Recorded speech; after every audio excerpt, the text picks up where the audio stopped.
welcome to today's deep dive. Yeah. If you're the kind of person who, absolutely loves a good aha moment, you are in the exact right place. Yeah, that sudden realization where everything just clicks. Exactly. We are all about gaining thorough knowledge without feeling overwhelmed by it all.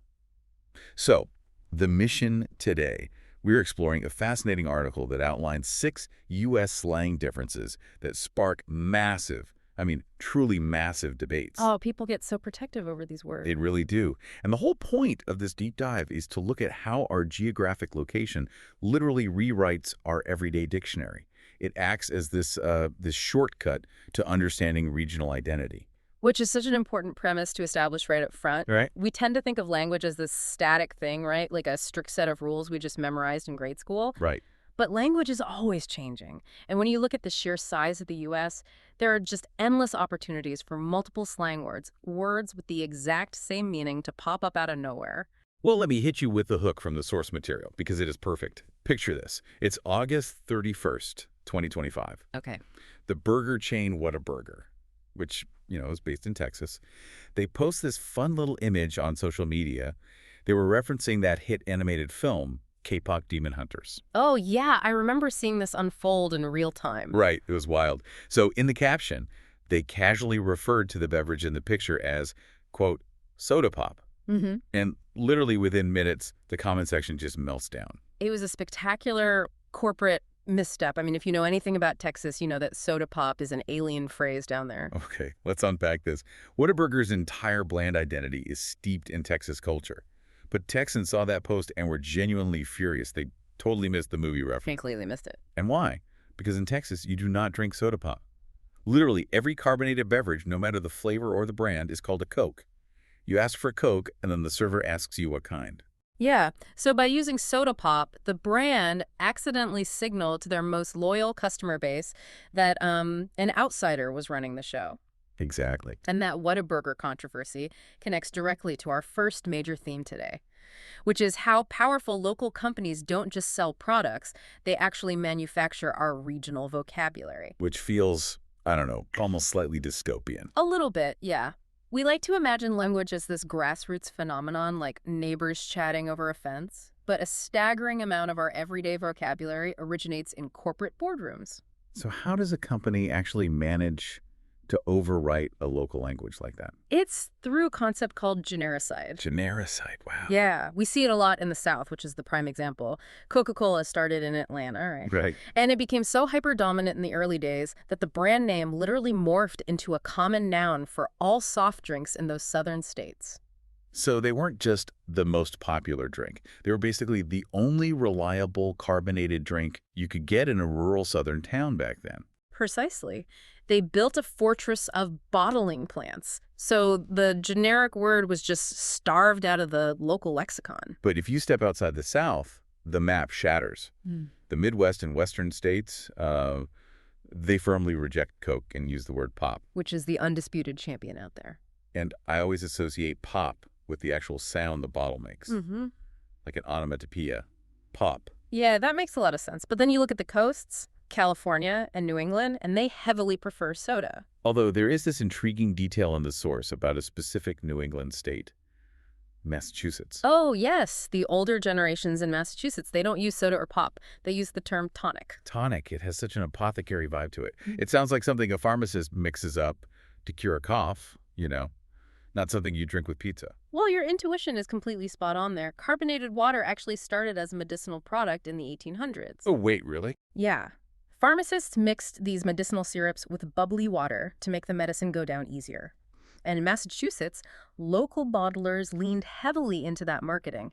They sold them as health tonics. So it's essentially just an inherited marketing slogan that's survived for over a century. That is wild. It really is. And this corporate influence theory applies to public infrastructure, too. Like the great hallway debate. What do you call the thing you get a drink of water from in a public building? Oh, this one is fascinating.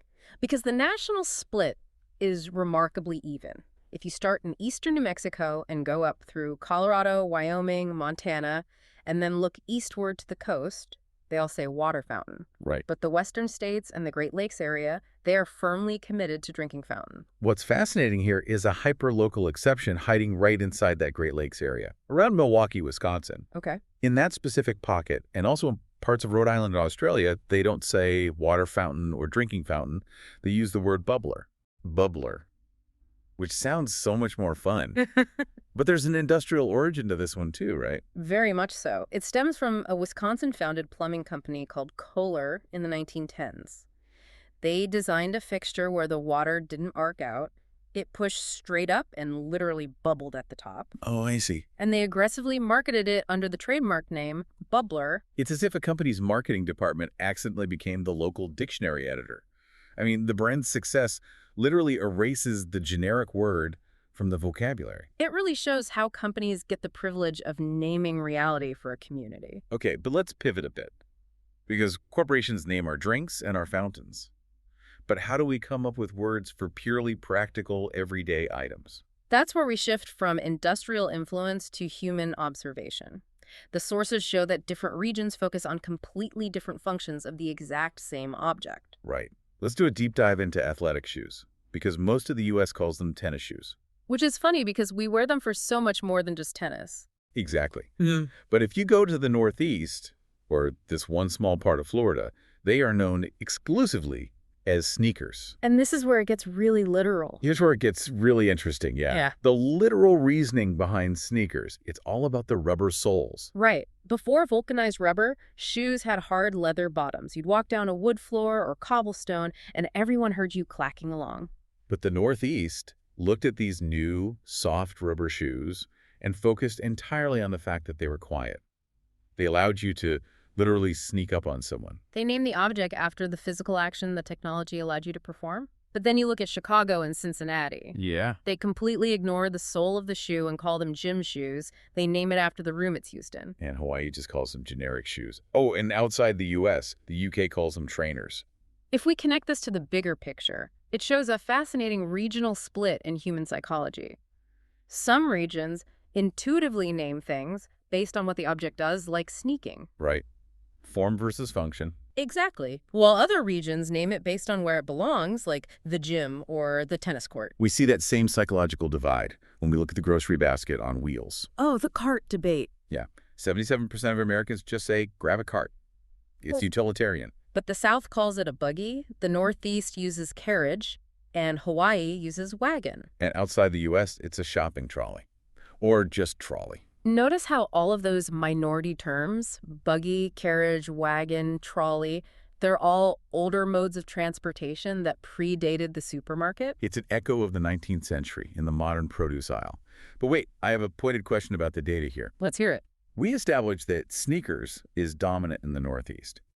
But why does a very small, isolated part of Florida share that exact term exclusively with the Northeast? That's a brilliant catch. It speaks to domestic migration. Language is the most durable baggage we pack. Oh, of course. When retirees from New York or Massachusetts pack up and move to specific communities in Florida, they bring their Northeast dictionaries with them. So migration patterns are secretly mapped out by these shared slang words.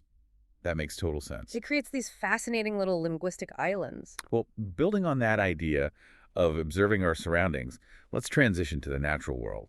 Because how we describe nature and our climate survival gear reveals this profound environmental connection to our language. Geography literally becomes an active participant in our vocabulary here.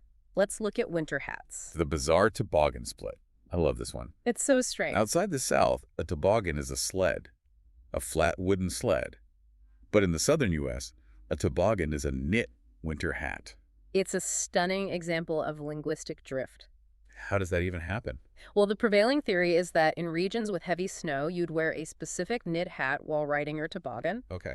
But in the South, it rarely snows enough to justify owning a sled, so the sled itself was culturally irrelevant. Oh, wow. So the word for the activity just transferred to the only relevant piece of gear left, the hat. Exactly. Now, most other U.S. areas bypass that entirely and just call it a beanie, which actually comes from the old slang term for your head, your bean. Put a beanie on your bean. I love that. And Australia and the UK use beanie as well. They do. But then look at the northern neighbor influence. Canada uses toque, T-U-Q-U-E. Right. And U.S. areas bordering Canada have completely adopted toque into their own vocabulary. But the absolute best example of the environment shaping our language has to be those glowing insects in the summer. The firefly debate. Yes, the South and Midwestern states overwhelmingly say lightning bugs, but the rest of the U.S., especially the coasts, say fireflies. This raises an important question.